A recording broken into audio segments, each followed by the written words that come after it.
नमस्कार. वैभवलक्ष्मी मातेचं व्रत म्हणजे श्रद्धा, संयम आणि समृद्धीचं प्रतीक. घरात सुख समृद्धी नांदो, प्रत्येक मनात श्रद्धा आणि विश्वास राहो, या भावनेने आज आपण वैभवलक्ष्मी व्रताची माहिती पाहणार आहोत. या व्रताची संपूर्ण माहिती, उद्यापन कसे करायचे, या पूजेला साहित्य काय लागतं, हे सर्व काही या व्हिडिओमध्ये शेअर केलेलं आहे.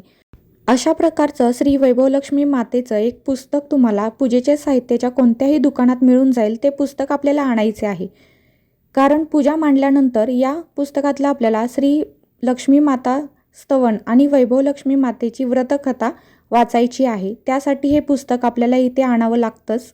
पूजा झाल्यानंतर आपल्याला आरतीही करावी लागते. या पुस्तकामध्ये शेवटी वैभवलक्ष्मी मातेची आरतीही दिलेली आहे. त्यासाठी हे पुस्तक तुम्हाला नक्कीच आणावं लागेल. कोणत्याही महिन्याच्या शुक्रवारी तुम्ही ही पूजा करू शकता. श्रावणात शक्य झाले तर श्रावणातल्या शुक्रवारपासूनही तुम्ही ही पूजा करायला सुरुवात करू शकता.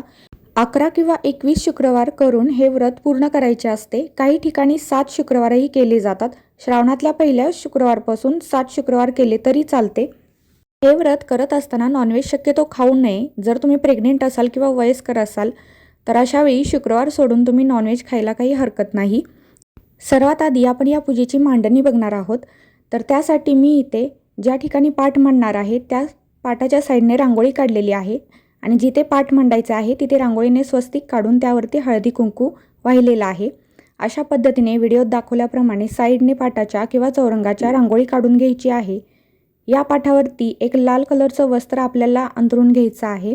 यावरती आपण ही पूजा मांडणी करणार आहोत. व्यवस्थित लाल वस्त्र अंथरून झालं की पाठाच्या उजव्या साईडला थोडेसे तांदूळ ठेवायचे आहेत. त्यावरती गणपतीची मूर्ती किंवा एक सुपारी ठेवलीत तरीही चालते. अशा प्रकारे पाटाच्या उजव्या साईडला तांदूळ ठेवून घ्यायचे आहेत. त्यावरती एक सुपारी ठेवायची आहे. तुमच्याकडे गणपतीची मूर्ती असेल तर तुम्ही गणपतीची मूर्तीही ठेवू शकता. आता बरोबर पाटाच्या मध्यभागी तांदूळ घ्यायचे आहेत आणि त्याचा गोल करून घ्यायचा आहे व्हिडिओत दाखवल्याप्रमाणे. या गोलामध्ये आपण कलश ठेवणार आहोत. त्यासाठी कलश बसेल अशा पद्धतीने इथे तांदळाने गोल करून घ्यायचा आहे. अशा प्रकारचा कलश घ्यायचा आहे. त्यामध्ये थोडं पाणी घ्यायचं आहे. कुंकवाने याच्यावरती स्वस्तिक काढायचे आणि 5 रेषा साईडने काढायच्या आहेत.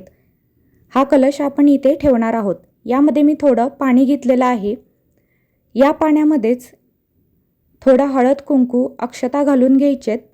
एक फूल व्हायचं आहे. 1 रुपयाचं नाणं घालायचं आहे आणि एक सुपारीही घालायची आहे. पूजेची मांडणी करताना पूजा नेहमी पूर्व पश्चिमाशी असावी. पूजा करताना उठायचं नसतं. त्यासाठी सर्व साहित्य जवळ घेऊनच बसायचं आहे. आता यावरती तांदळाने भरलेली एक वाटी ठेवायची आहे. भरपूर असे तांदूळ या वाटीमध्ये घ्यायचे आहेत.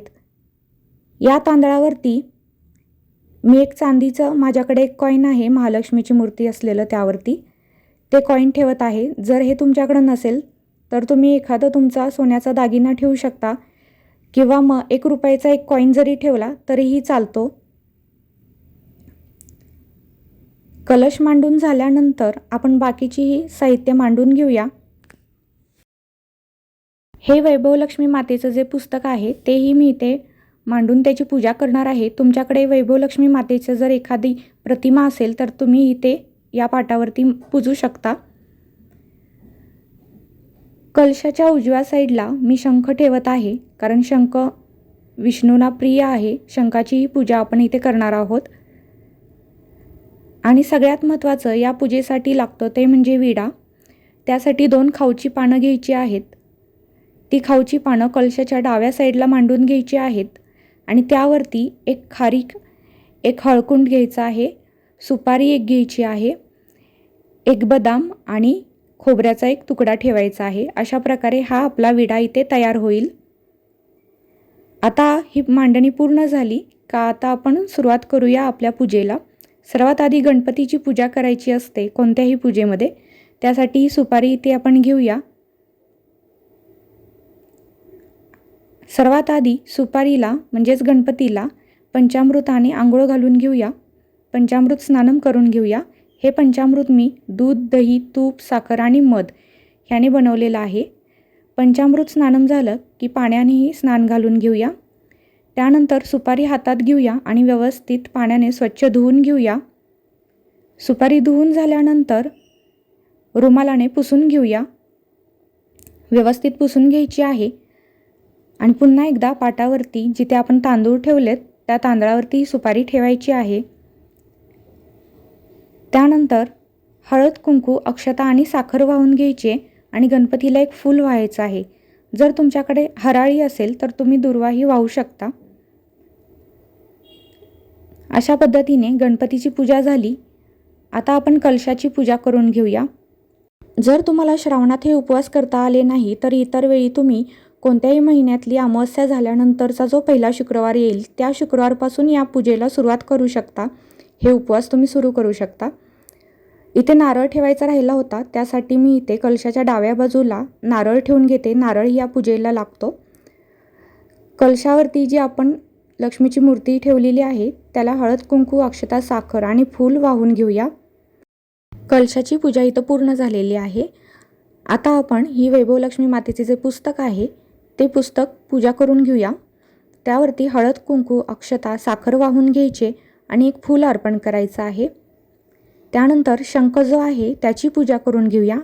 शंखावरही हळद, कुंकू, अक्षता, साखर वाहून घ्यायचे आणि एक फूल अर्पण करायचं आहे. शंखाची पूजा झाली की आपण विड्याची पूजा करणार आहोत. शंखाची पूजा झाल्यावर त्याच्यावरती एक पळी पाणी घालायचं आहे. शंखाला एक फूल अर्पण करून घेऊया. आता आपण या विड्याची पूजा करून घेऊया. विड्यावरतीही हळद, कुंकू, अक्षता, साखर वाहून घ्यायचे आणि एक फूल अर्पण करायचे आहे.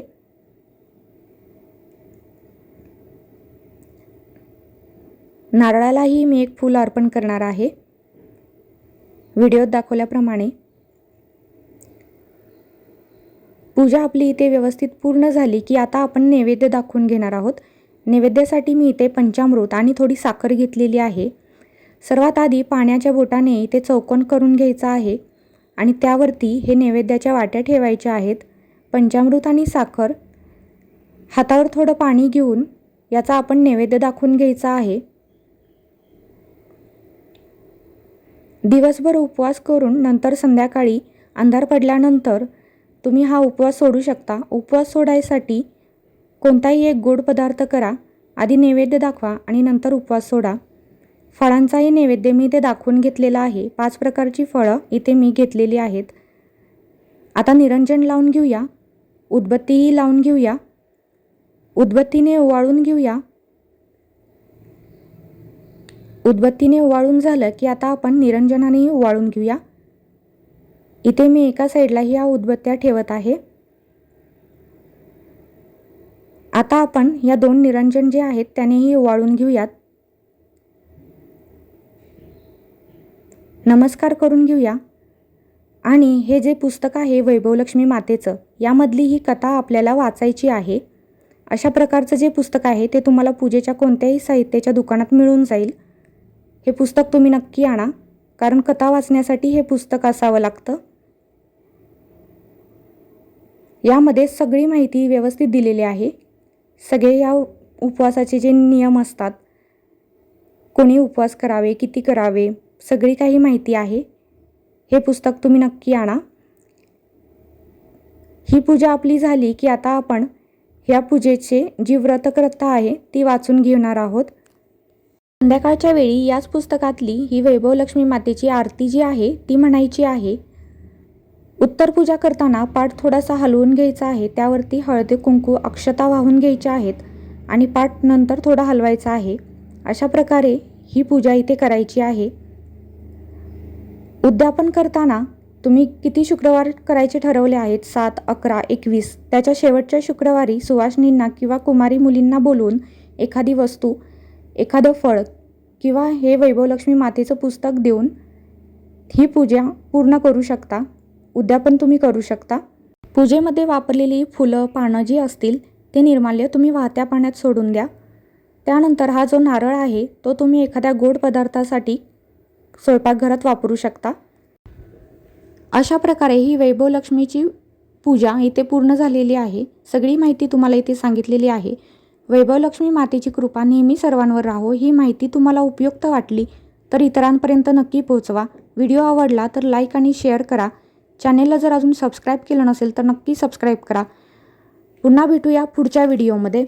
व्हिडिओ पाहिल्याबद्दल धन्यवाद.